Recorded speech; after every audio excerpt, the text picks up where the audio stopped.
Good evening, everyone. Welcome to another edition of New York Giants football talk. Kenny K here, braving the elements, no matter where you are in the United States, unless you're out there in Hawaii, like some of our friends like Patrick, you're braving them. And it's been a rough few days, but we got, off seasons here for the Giants. We've had some good news recently with the coach coming. But speaking of braving the elements, I'm here with my brother from another, as always, Mr. Paul Rosen. How are we doing this evening, Paul? And I know you're braving the elements as well. Good evening, Kenny. Thank you so much.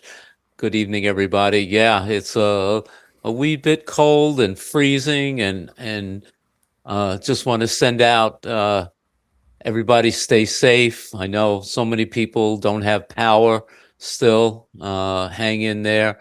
It's been tough, but we'll all get through this. And it may be cold, but on tonight's show we have some hot topics, and glad that you guys can tune in tonight. Yeah, and Michael Ronquillo, everybody's friend Michael Ronquillo, he's Hey, out there Michael. in Arizona, so I believe he's doing okay with the elements. And I know you're a big Arizona Wildcat fan over there, Michael. Your college team's number one team in the country. But he's saying good evening, Kenny and Paul, and good evening to you, Michael. Hope you're doing well. And you know, us over here as Giant fans, we were pulling for the Broncos on Sunday. Tough way to end the season for you guys.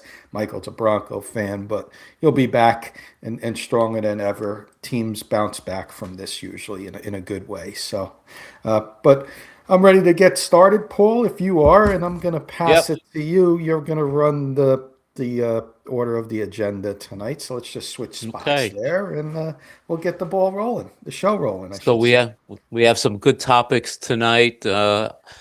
Clearly, after the championship game, so we're going to talk a little Super Bowl topic on the agenda, and but we're going to start with our first topic, which is with John Harbaugh firmly in place.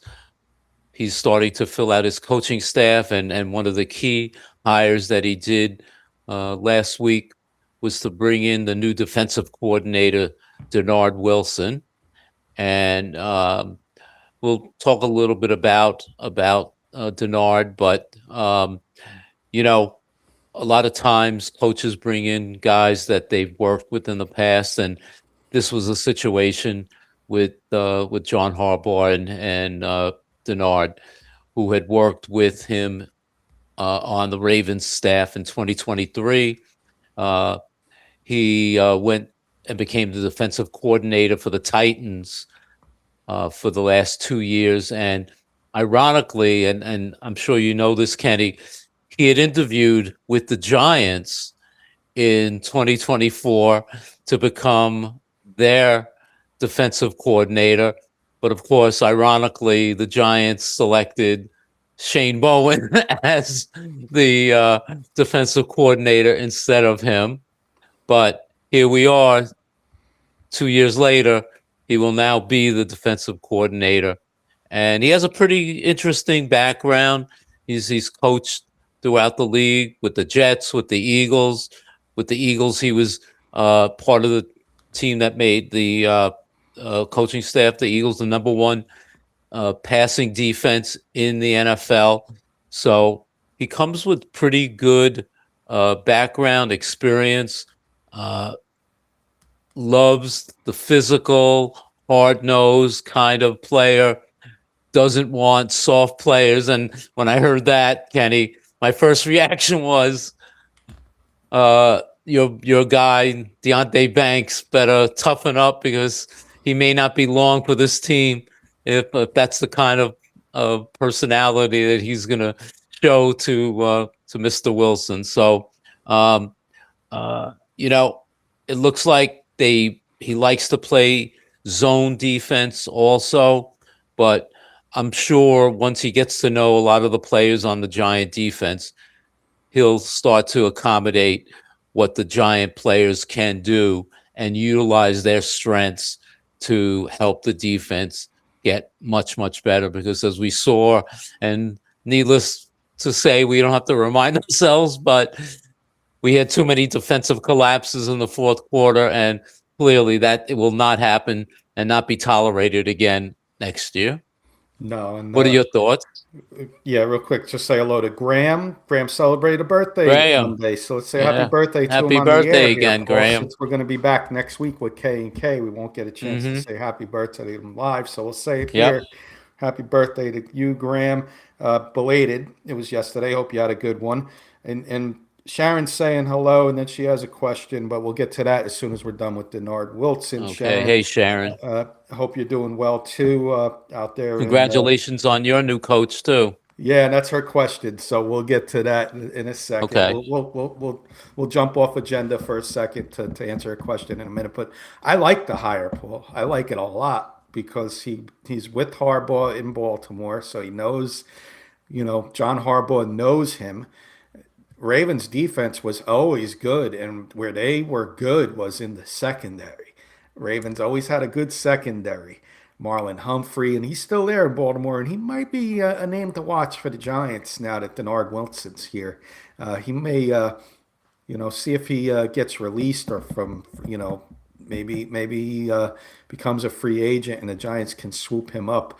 But always had a good secondary, and that was our weakest point in our defense. You mentioned Deontay Banks, you know, uh, Paulson Adebo was hurt a lot of the year. Cordell Flott came on, and stepped up, but it was a unit that was probably on the lower half of the 32.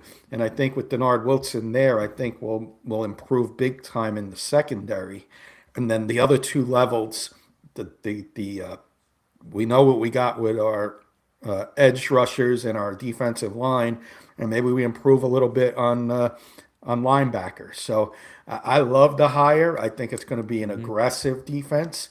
Comes from John Harbaugh. He had Wink Martindale. He had Rex Ryan. Now he's bringing his guy Denard Wilson over.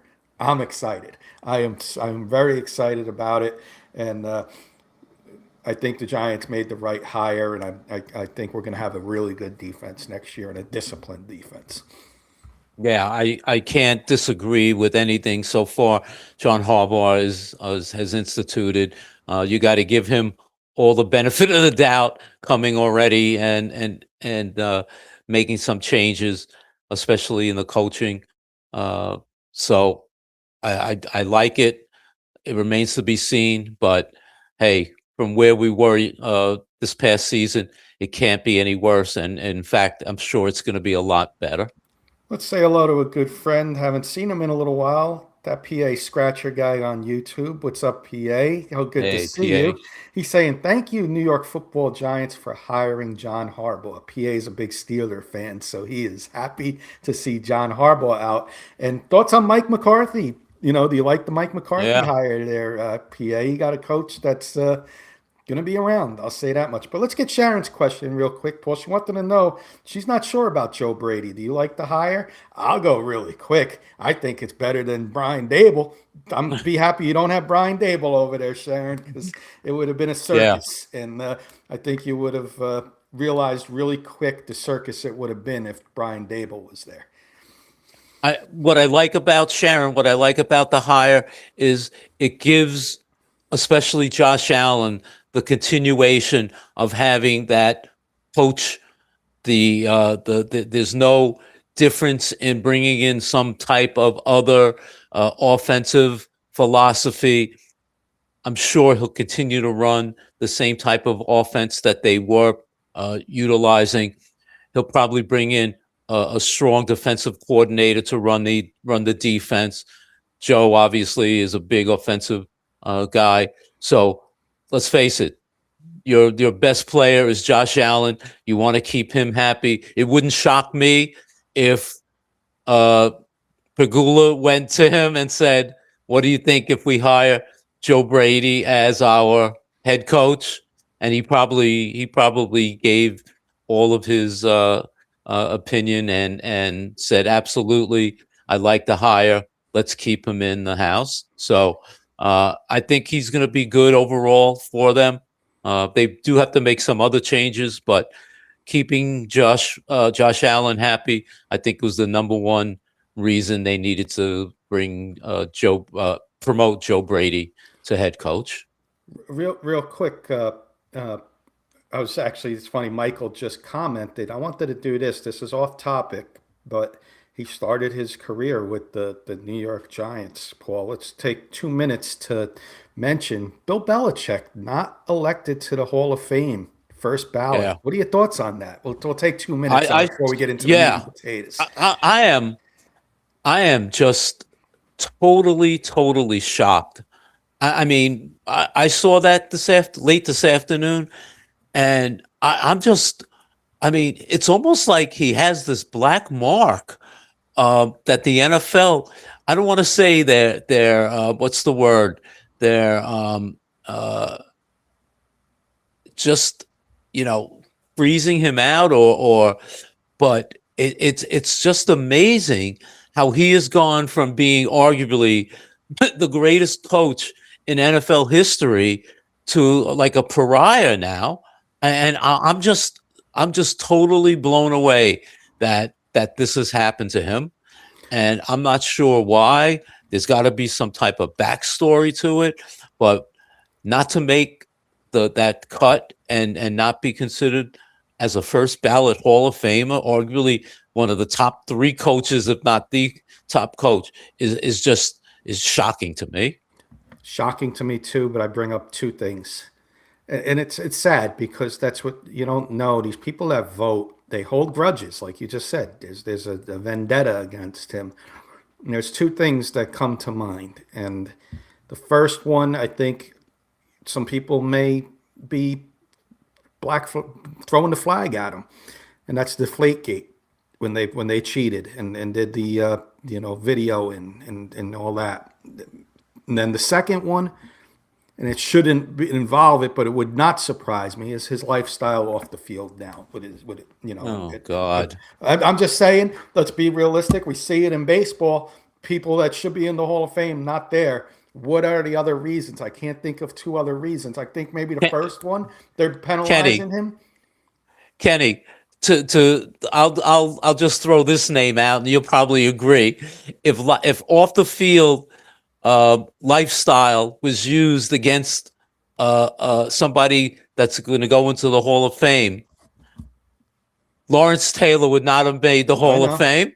I know. So I know you're just throwing that out, possibly, but that if that is in the back of anybody's mind, that is absolutely absurd, ridiculous.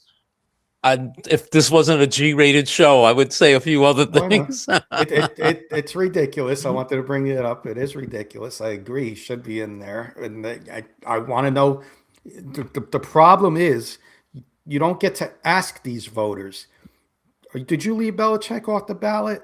Yes, I did. Why did you leave him off the ballot? Because he cheated that year with the deflated footballs. That's what I want to hear. I want to hear the people that left him off the ballot, their reason. They can't say because of his performance, he's got 7 Super Bowls. Well, let me, Kenny, let me just throw this in then. If that's the case, Tom Brady will be coming up in the next year or two to be eligible for the Hall of Fame. Does Tom Brady not get first ballot Hall of Fame? He shouldn't. If Belichick didn't get it, right? It'll be interesting to see that. Yep. I know. I'm with you. So I just wanted to bring that up. That's a good topic for a later date to have a longer show on it. But yeah, we wanted to bring that up because he did start his career with the Giants and leading right into our segue right into our meat and potatoes of the show. Yeah. I'll pass it back to you. Thanks, Kenny. So 2 weeks, Super Bowl 60. We know the Seahawks against the aforementioned New England Patriots, Tom Brady and Bill Belichick. First time the Patriots will be back to the Super Bowl since the dynamic duo we just mentioned. So Kenny and I wanted to just talk sort of off the cuff and throw out our Super Bowl memories of the Giants Super Bowls. And I think what we'll do, Kenny, is we'll go in order of the Giants Super Bowls. Okay. Yeah. So we'll start with Super Bowl 21. Uh, and then we'll go to each of the next few Super Bowls. Um, I'll let you go first. I just want to say um, we can talk about the game. We can talk about maybe backstories. Talk about your feelings. Anything else? Not not even just about the game itself or a highlight, but just overall what you felt, how you felt, something that may have happened in or about the game, and let's take it away. So, Sure. Super Bowl 21, Giants versus Broncos. Really quick, I do want to say hello to Richie Katwika because he commented, and I forgot to get his comments, and he is a Patriots fan. So good luck in Super Congratulations, Bowl. Richie. He's saying, "Hope all is well. Hope Kurt is still alive." Kurt's old Does he baseball know coach. something that? And then he's saying, "Coach Hoodie got ripped off first ballot all the way."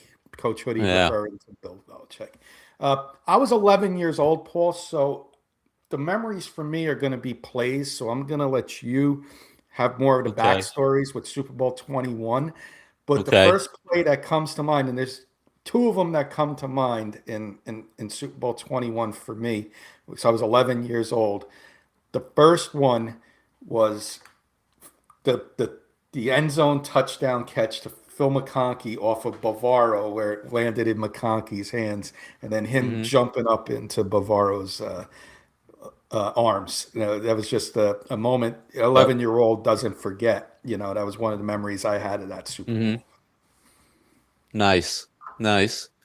What was the other one that you? The other one was the safety, George Martin, the tight shirts, Eric Howard, Right. Jim Burt. The shirts were Right. 5 sizes too small. Of course, Yeah. Lawrence Taylor was over there. They showed, you go on, you type up Super Bowl 21, you'll see a picture of all four of them in the end zone celebrating the Mhm. safety going like this. Yeah. And that's Yeah. one that I remember, the other play that I remember from that Super Bowl. Yeah. Cool. So, uh, even though Eddie Murphy may not agree, I wasn't around when the Giants wore leather helmets, but I did become a Giants fan in 1967. So I'll be coming up to my 60th year rooting for the New York Football Giants, which is crazy to think. In any event, you have to understand when I became a Giants fan, I had missed that early part when the Giants ruled New York. They were constantly in championship games, and they were, at that point, the one of the corner franchises of the NFL. So, Giants in 1986 was an interesting year for me personally. I got married the first time. From a sports standpoint, the Mets had an unbelievable year and the Giants had an unbelievable year. So as a Mets and Giants fan, you couldn't have asked for anything better. Mets won the World Series, of course, and the Giants continued into the end of the year playing and arguably was the best team in the NFL leading into the playoffs. So Giants, in the time that I was a fan, they had not had, I think they had 3 or 4 winning seasons in all that time. And a lot of people think this last decade or so were bad. You don't remember, a lot of you guys, from when those years were, because believe me, they were bad. That included the Miracle of the Meadowlands, Joe Pisarcik, and all of that stuff. So I'm giving you guys all this backdrop to it because they were bad. They were bad. So the Giants, with an opportunity to get to the Super Bowl, played in the championship game against the then Washington Redskins. And actually, Kenny, I don't think I ever told you this. I got tickets from John Mara to go to the championship game.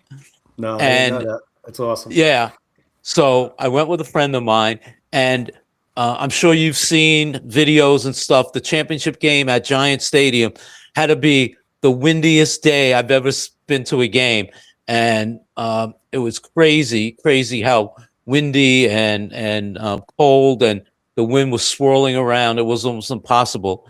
In any event, so the Giants won the game. They shut out the Redskins 17-0, and I'm sitting there and I'm thinking, "Oh my God, we finally are going to the Super Bowl." Okay. And I've watched every Super Bowl from the first one, and I'm thinking, this is it. We finally are going. This is our opportunity. And the day of the Super Bowl, Kenny, I didn't want anybody in my house watching it. I wanted to be, I was married at the time to my first wife. I didn't want anyone else there. Well, I've never told this story, so you'll hear this for the first time. She had a friend who she worked with who was a real pain in the neck, among other areas of the body. And during the game, she kept calling because she wanted to come over and watch the game. And I refused to have her come over. And she spoiled some of the game for me because she must have called like 6, 7 times. So here I am. I'm watching the Super Bowl, and at that time there's no cell phones. It's just the phone was constantly Ring, ringing. Yeah, ring. yeah. And I got so pissed off. I finally said to my wife at the time. I said, if she doesn't stop calling, I'm going to lose it. So that was sort of the background of what I was going through. But sitting there and watching the Giants win their first Super Bowl, there was a feeling of, I felt like I was walking on cloud nine, because after all those horrible seasons, to finally get that win and say you are the world champions, it was the greatest feeling in the world. And like you said, Kenny, the two plays were really good. I also certainly remember Phil Simms had the game of his career, going to Disney. He was going to Disney World. He was the first one actually to do it. And, it just was the greatest feeling knowing that your team was finally the world champions, and nothing can take that away. And it was just the best feeling that you could think of as a fan. Yeah, absolutely. Let me get some comments from Richie. He's saying Super Bowl 21 on his 21st birthday was the best present. Banks at the goal line and McConkey getting flipped on the flea flicker just before he got Hmm. into the end zone. And he said, Yep. wow, Paul, you're lucky. Got to see Tarkenton as a Giant. And he Yeah. has also said, as good as Super Bowl 21 was, the absolute best was the championship game against Washington. He Hmm. got to be in that stadium for that game, was a dream come true. Nice. Yeah. Yeah. Because it was the feeling of knowing that you won that game and then you were going was incredible. So Yeah. uh, that was my Oh, feelings and and one more thoughts. memory, one more definite memory Yeah, from that game. I almost forgot. Harry Carson introduced the Gatorade dunk at Super Bowl 21. So there let's you go. yeah, that definitely was a memory that I'll remember, and to this day, Yep, it's a tradition that's in all major sports. When a coach wins a big game, they get the Gatorade dunk. So yep. Harry Carson Great, invented it, and I don't think it'll ever disappear. great call. That was phenomenal. Yep. So Giants win Super Bowl 21. 4 years later, we get to Super Bowl 25. And why don't you give us your thoughts about Super Bowl 25? Giants, Bills, and take it from there. Yeah, that 20 Super Bowl 25, 4 years later, teenager, high school, following football. Uh, Mark Calderio, big friend of mine, big fan of the show. We watched most of the games together. We did not watch the Super Bowl together. Super Bowl was me and my dad until the very end. I went into my room. I could not watch the the kick. I said, I do not, shut the volume down, put my head down, and we know wide right. But a couple memories I have of that game was I was the first Super Bowl I remember watching with my dad. Uh, Jeff Hostetler, the backup quarterback. Nobody gave us a chance. The Bills were going to get their first Super Bowl, and the Giants defense came away and did what they needed to do in that game. Uh, One of the guys who got a touchdown, Stephen Baker, we had the privilege a few years ago of interviewing him on this show. Before Paul was a member, we brought him on K&K, and he spent a good hour with us and gave us his Super Bowl memories. And he said half the players, he couldn't look. Half of them looked, and we said pretty much 50-50 split. Half of them watched that final kick, half of them couldn't watch. And he was one that couldn't watch. And, it's just nice getting to interview a player that played in the Super Bowl and got to show us his trophy that they give. They give the players trophies. He put that on the air for us and our fans to see. And, definitely some memories after the Super Bowl as well in that game for me, Paul. Nice. And Eddie Nice. saying hello. Eddie Murphy saying Edward, hello. Jeff. how are you? Good, And good that Sharon's you got can the join frown us. face because she was Yeah, also a sorry, teenager, Sharon. also a teenager back then, Yeah. was on the other side of it. I did not know her at the time. Otherwise, maybe I wouldn't have been allowed to root for the Giants back in the Super Bowl. I would have been afraid. Yeah, I'll tell you a quick. I'll tell you. There's another story I'm going to tell you, but for Sharon's sake, I worked with a guy who was originally from Buffalo, and we worked in the human resources department together. Huge Buffalo fan, huge Bills fan. Was originally from Buffalo, came down to live on Long Island at the time. I felt so bad for him. Not so much, but I felt badly for him. He was as much of a Bills fan as we are Giant fans. But so here's my backstory about this Super Bowl 25. And I've told you this, Kenny. You've heard this story, but for those you guys out there who haven't heard this, so the week before, the Giants are playing the 49ers, and the 49ers are going for the three-peat, of course, and it's in the championship game. And my ex-wife, who I was still married to at the time, my first wife, we had friends whose son was having a birthday party. And I said to my wife, no, I'm not going. I'm watching the championship game. My Giants are playing. No, you have to go. You have to go. They're going to watch it. Don't worry about it. Needless to say, I wasn't happy. They go to their house. They put the game on. And when LT recovers the fumble by Roger Craig and they kick the field goal to win, everyone's jumping up and down. And someone at the birthday party says, "Oh, I'm going to have a Super Bowl party the next week." And my first instinct, my gut instinct, no way, I don't want to go. My wife says, "Oh, come on, let's go. It'll be fun." Needless to say, it was the worst decision I ever made. Not only it was the Super Bowl, it was also my Giants are playing in the Super Bowl. We get to the house, and there's nobody there except the friends who had the birthday party and the people in the house and my wife and I. So only my friend and I are watching the game. Meanwhile, my friend has 3 kids, small kids. These people that we went to the house had 5 small kids, okay? 8 kids running around during the course of the Super Bowl game. Now, about midway through the second quarter, the woman whose house we're in comes into the den where we're watching the game. And back then, they didn't have really large screen TVs. What do we have? 25-inch screen TVs or maybe 27-inch. Those were considered big TVs. She starts taking the TV out of the den. And I'm like, "What are you doing? We're watching the Super Bowl." "Oh, well, the kids' TV down in the basement broke and they can't watch videos. So you're going to have to use the 12-inch little kitchen TV that is in the kitchen.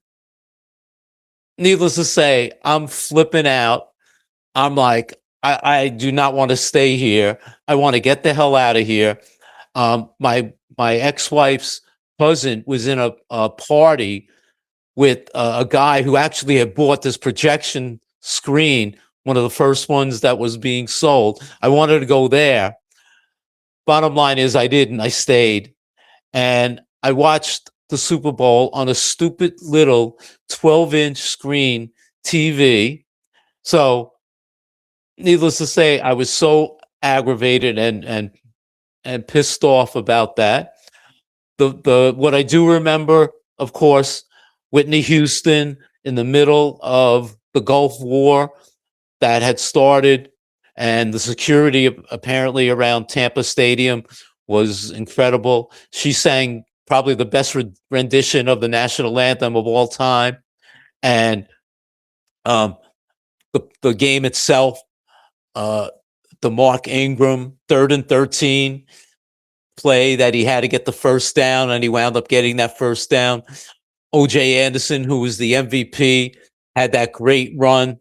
The start of the second half, the Giants, I think, had like a 9-minute drive to open the second half and scored the touchdown. He had that uppercut that he threw during the course of the run, and the Giant defense essentially manhandled Andre Reed and James Lofton and anybody that came across the middle, and they allowed Bill Belichick came up with, arguably the greatest game plan of all time on defense to stop the K attack against the Bills.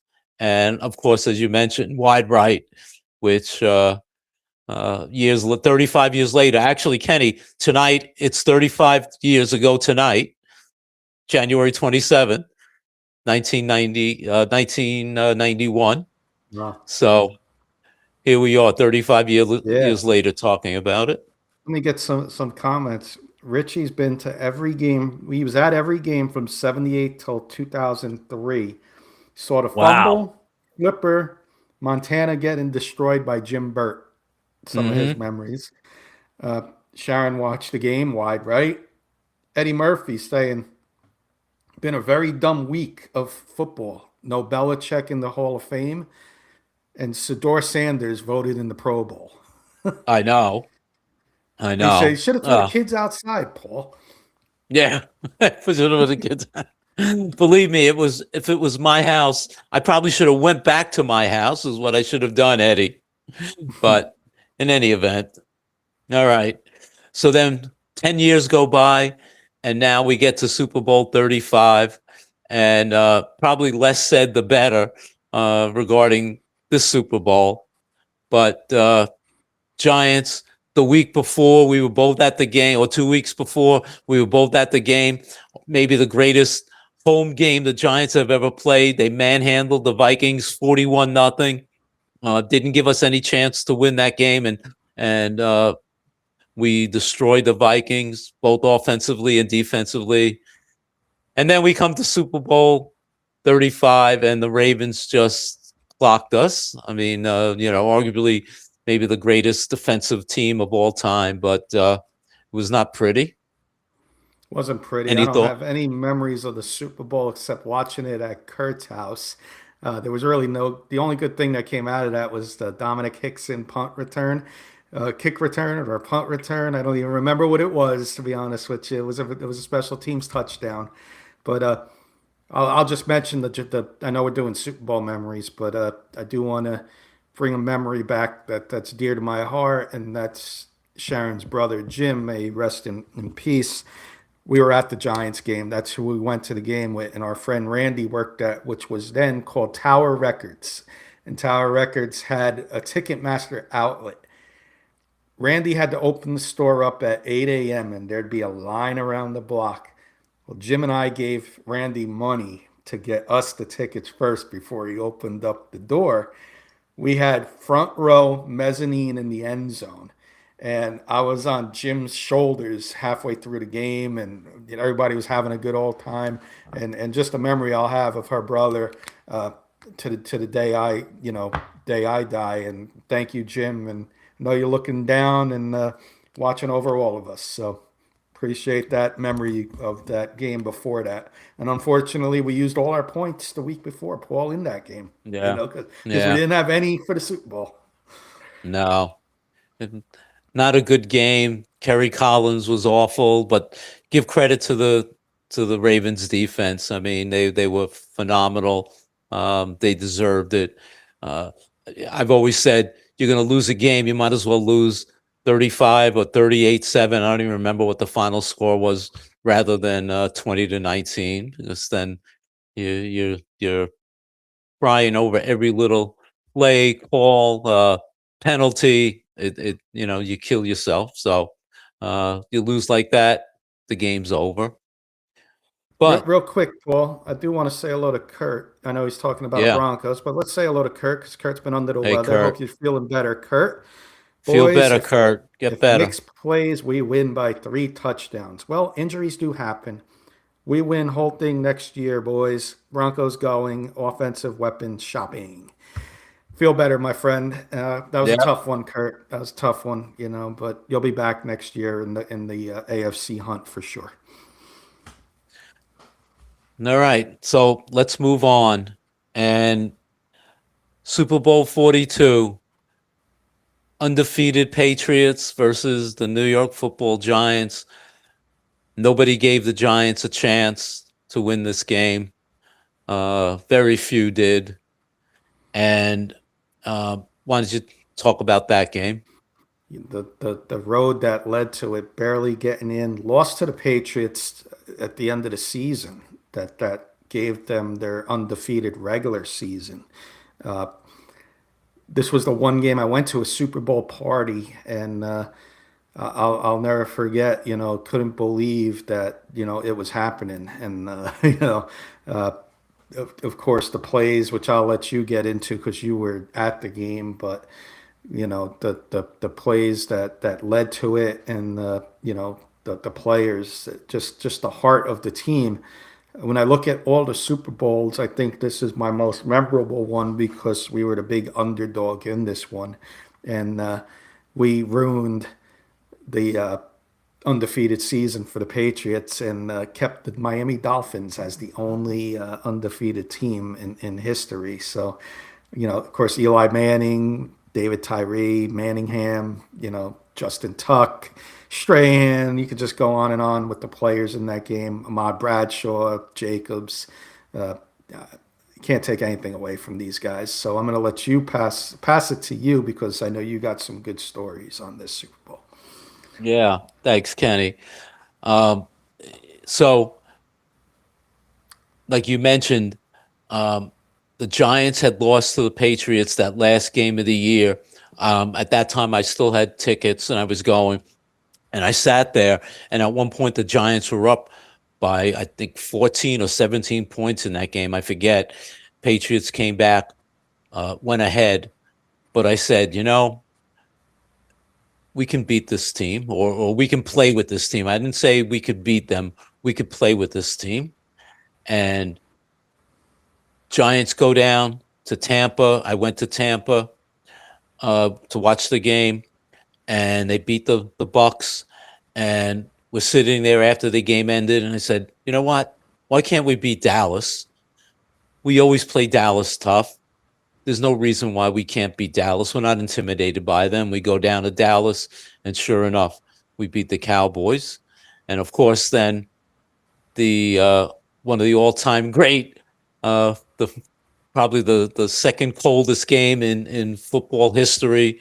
Giants go into Green Bay, the real frozen tundra. You remember Coach Coughlin is on the sideline. His face looks like the color of your hat, Kenny. And it's freezing out there. I think the wind chill was like minus 23 degrees. And the craziest thing, Eli Manning is playing pitch and catch with Plaxico Burress as if it's 75 degrees out. I mean, they were just eating up the Packers secondary, and of course the regulation ends in a tie. But I will say this: Antonio Pierce, in my mind, made the play of the game where on a screen pass by the Packers, he stepped in front of three offensive linemen and stopped the running back. If he gets past, they might have scored a touchdown and win the game. So that to me was one of the most phenomenal plays Antonio Pierce ever made as a Giant. Anyway, of course, uh, Lawrence Tyne misses one field goal, and then he comes out after Corey Webster intercepts the pass from Brett Favre in the overtime opening series, and the Giants move down, and Lawrence Tyne kicks the winning field goal to send the Giants to the Super Bowl. I sat there, and Kenny and everybody, I said to myself, I had never wanted to go to a Super Bowl before, but as he's lining up and he's kicking the winning field goal, I said to myself, I want to go. I'm going to go to the Super Bowl. I don't care how much it costs. I want to go because one of two things is going to happen. Either I'm going to see arguably the greatest team of all time go undefeated, and I can say I was there, or I can say my New York Giants beat the greatest team of all time in the biggest upset of all time. So I decided right then and there, I'm going to the Super Bowl. And fortunately, I was blessed. I was able to get tickets, and I went to Super Bowl 42. It was the greatest sports experience of my life. Uh, I look back on it, and I don't care how much money I spent.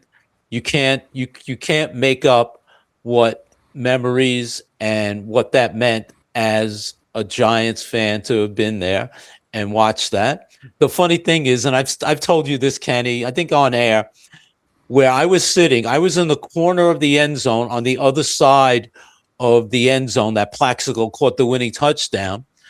But when the last drive that Eli threw the prayer to David Tyree with the helmet catch, where we were sitting, you couldn't see he held the ball against his head because it was the other way. It was the opposite side of the field. So it wasn't until I got back to the hotel after, and we're watching all the highlights and everything because they didn't show it on the screen in the stadium, that he actually caught the ball against his helmet. So, but once that play happened, I knew they were not going to lose. And when Plaxico, I'm getting goosebumps talking about it, when Plaxico made that sluggo route, that slant, and then go outside, and that ball was floating in the air, and it looked like it was never going to come down, and he caught that ball. It was the greatest feeling, Kenny, and everybody in the world as a Giant fan. And you know what? I still remember this to this day. And I gave you, Kenny, one of the cushions that they give out from the stadium that you sit on.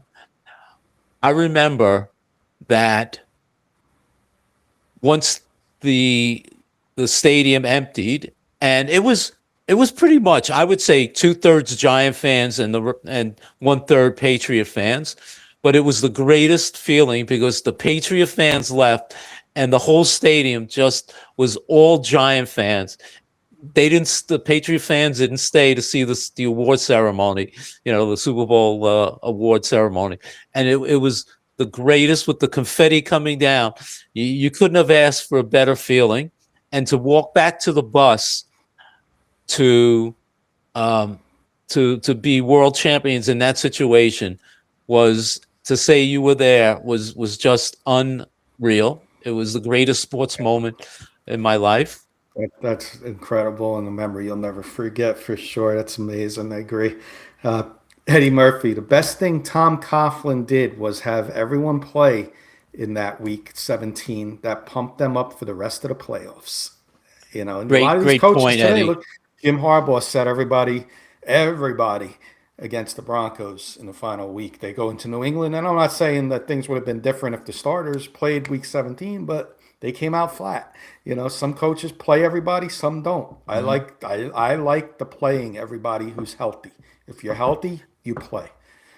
And if I remember to add to that, John Madden called Tom Coughlin, and either he spoke to him or left a message, and he said, "Coach, the integrity of the game is such that for you to play your players against New England was the best thing that you could have ever done, even though you lost the game.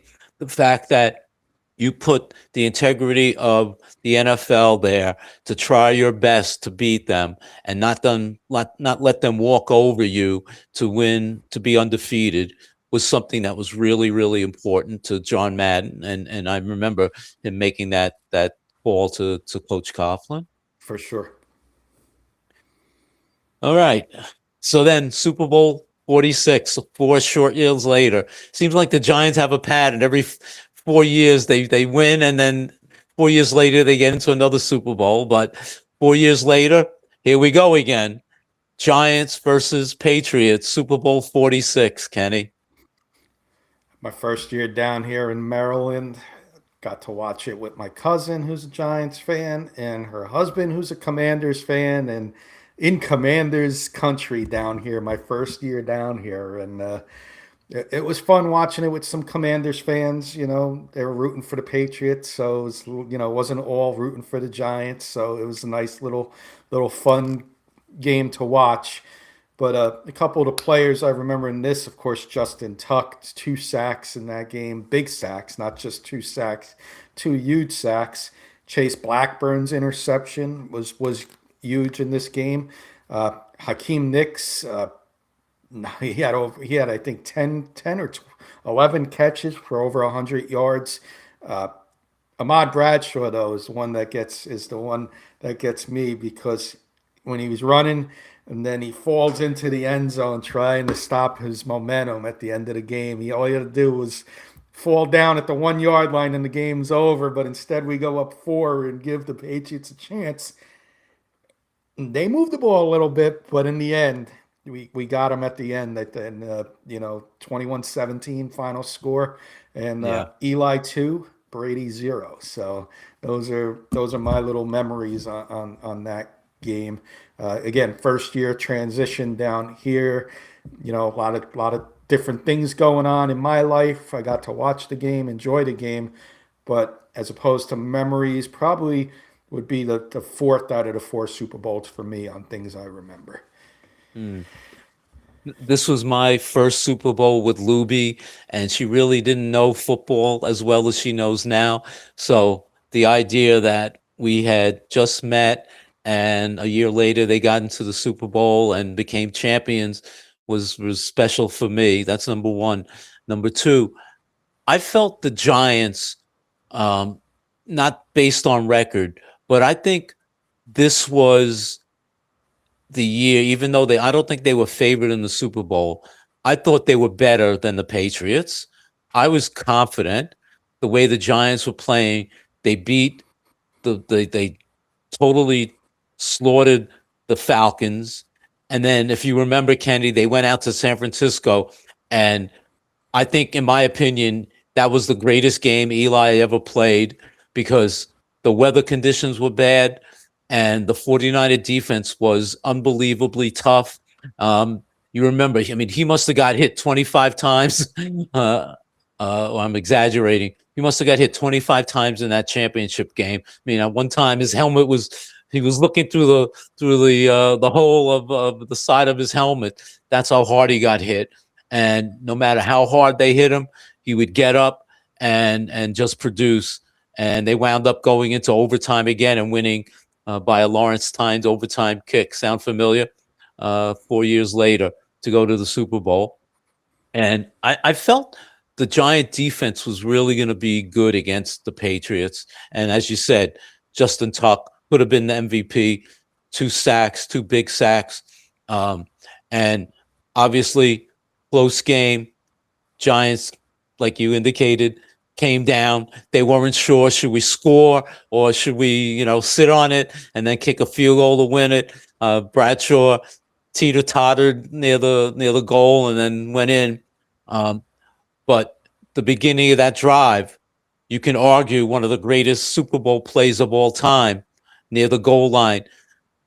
Eli threw maybe the greatest pass in his career, that sideline pass to Mario Manningham that he caught on the sidelines, caught it in bounds, 1 foot, 2 foot. We've all seen the video replay a million times, and that was part of the drive that led them down. And of course, being nervous Giant fans as usual, that last Hail Mary by Tom Brady that he threw up with Gronk almost being able to catch that deflection, but the ball dropped and we were Super Bowl champions again, beating the big bad Patriots. So that was also an incredible game, and great Super Bowl memories. Great Super Bowl memories. When we look at our team, we're ready to get back there, of course. It's been a little drought, but 4-1 record, pretty impressive. When you look at some other teams, I know Sharon's out there. The Bills are 0 for 4, and I think the Broncos. I got some Bronco fans in there, Kurt and Michael, 3 and 5. So when you say you've been to 5 Super Bowls and you won 4 out of 5, that's pretty impressive. Yeah, So I I'm agree. excited about our future, and I think we got a good chance of getting there in the future. And watching the Patriots this year gives me hope for our Giants, Paul, because we've been comparing our Giants to the Patriots in many ways this year. So gives me Yeah, hope. I totally agree. I mean, you bring in a good coach, you have a good young quarterback. The similarities between the two organizations, very, very similar. So, yeah, Yeah, it gives us hope. Hey, one step at a time. Are we going to go to the Super Bowl? I'd be pleasantly shocked if we did next year, but let's take it one step at a time. Let's get to the playoffs even, and that would be a satisfying situation. But absolutely. let's see what happens. All Absolutely. right. Great meat and potatoes topic today. The week Yeah, before the Super Bowl. We're not there obviously, but we do have some memories, and that was a great idea tonight that we came up with. So definitely yeah, enjoyed that. wonderful. I do have a few Uh, minutes. We can get to the final topic. It shouldn't take more than 5 minutes, and we got about 7 minutes left. yeah, let's do it. Let's All do right, it. because you're So gonna like a I couple of these names, Paul, that I got for you. okay. So, you want me to take over, or Yeah, you no, want no, to? no. Go ahead. You take over. Team, it's the off season. Coaches are starting to come and play. We talked about our defensive coordinator at the beginning of the show. Harbaugh, of course. We're still waiting to see if Todd Monken gets hired by the Browns. We'll get our offensive coordinator. But that being said, the next big part of the offseason is free agency and the draft. The Senior Bowl is this weekend. That's where all the best seniors in college football go and play. And they're playing Saturday. They're practicing this week. And I got a couple of positions and players I think that us as Giant fans, I know I'll be looking out for, but Giant fans can look out for as well. I'll start with wide receivers, Paul. I got 3. And maybe you know a little bit about this first guy that I'm going to mention, Malachi Fields, Hmm. Notre Dame wide receiver, Paul. 6'4", 220. One thing Giants are lacking is a tall wide receiver. Uh, he's a 50-50 ball. You throw the ball up to him, they say it's a 50-50 chance he's gonna get it, and that's pretty impressive on jump balls. He's got strong hands, and he plays like Plaxico Burress, is what I read up on. So we talked about Plaxico Burress in our Super Bowl segment. I think I would take that, but you know probably a little bit more about Malachi Fields if you want to mention him with Yeah. if that's a good call Like out or you not. indicated, big, physical. They got him out of the transfer portal from uh, Jenny Hoops, University of Virginia, uh, Cavaliers, this past season. Uh, I think maybe because the Giants, the Notre Dame had a young quarterback, CJ Carr. They didn't utilize him as much, especially in the beginning of the year.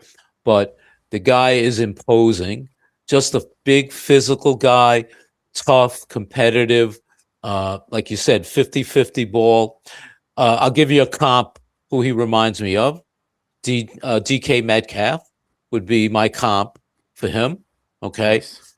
Um, can go over the middle, has is fast enough, but not, you know, breakaway speed like what's his name, the kid from the Seahawks. Oh, Uh, Shahid.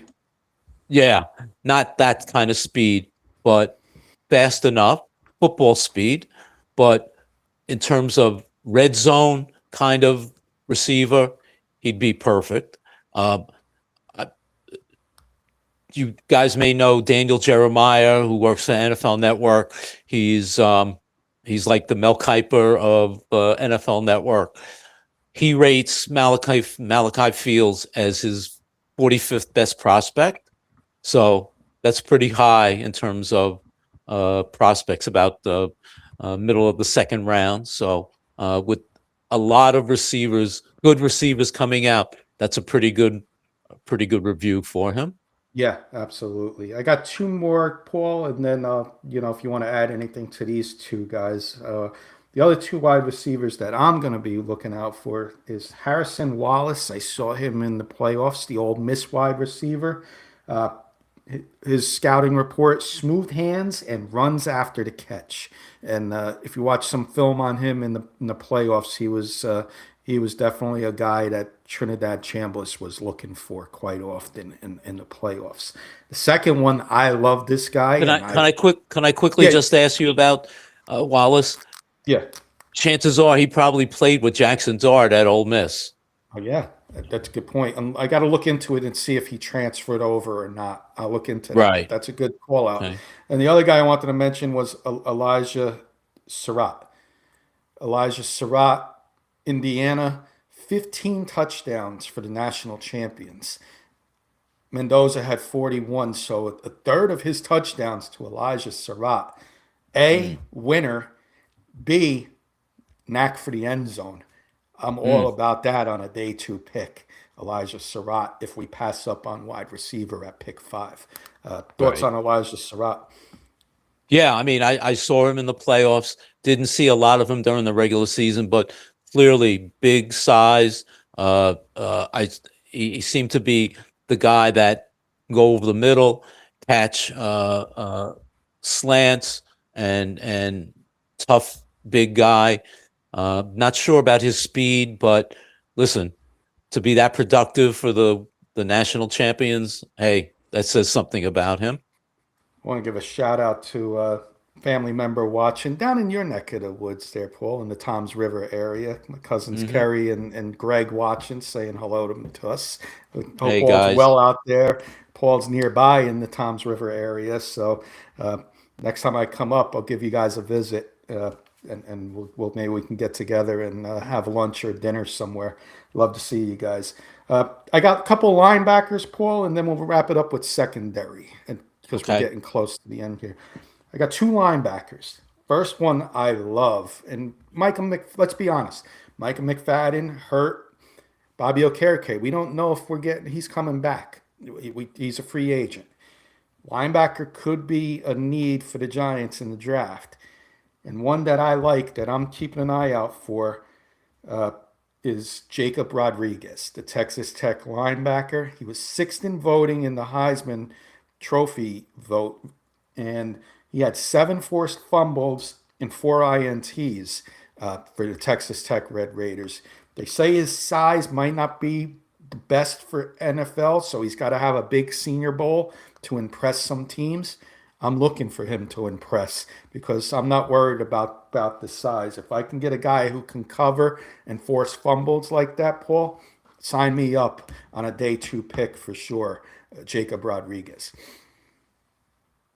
You might remember, Kenny, when we did our three finalists for our Heisman picks, Jacob Rodriguez was one of my picks as the Heisman Trophy finalist. I had him, uh, uh, Mendoza, and Jeremiah Love.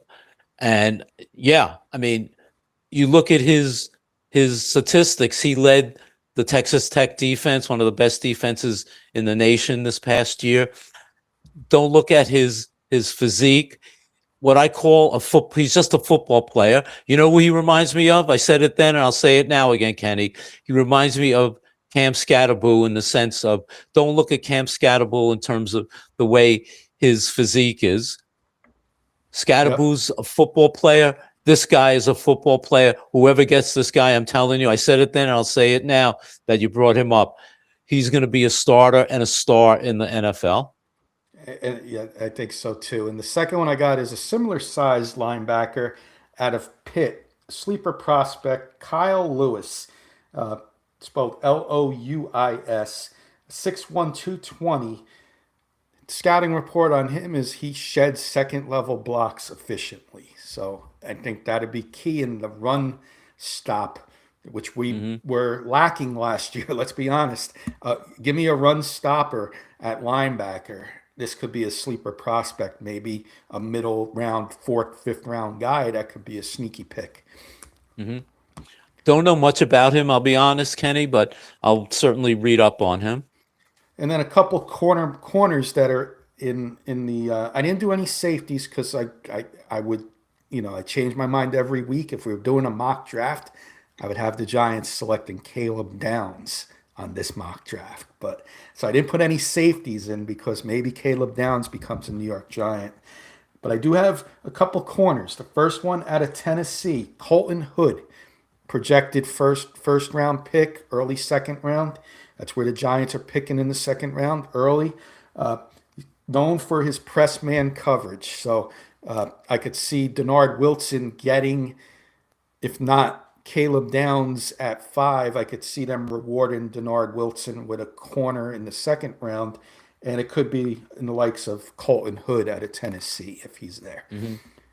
Yeah, very competitive, plays the ball well, uh, like just a complete type of defensive back.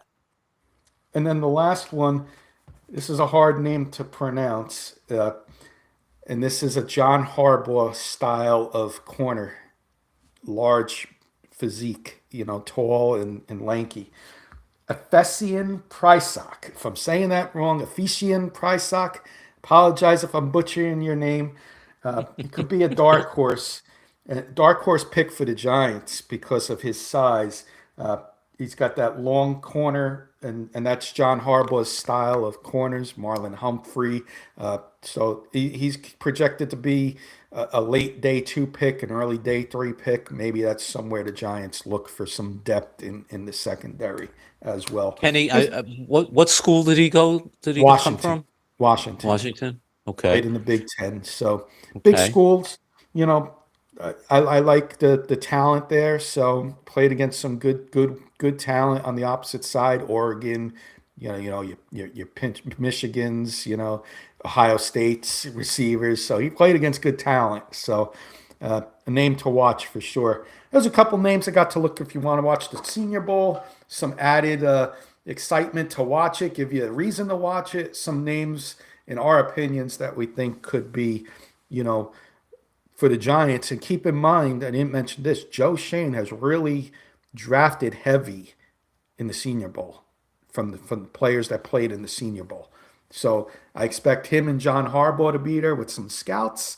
And don't be surprised if you see a couple of these players on these rosters Hmm. be a New York Giant come April. Good job, Kenny. Anything else, All Paul, right. before we wrap up? There's a couple of other prospects, but we'll talk about it at a different time.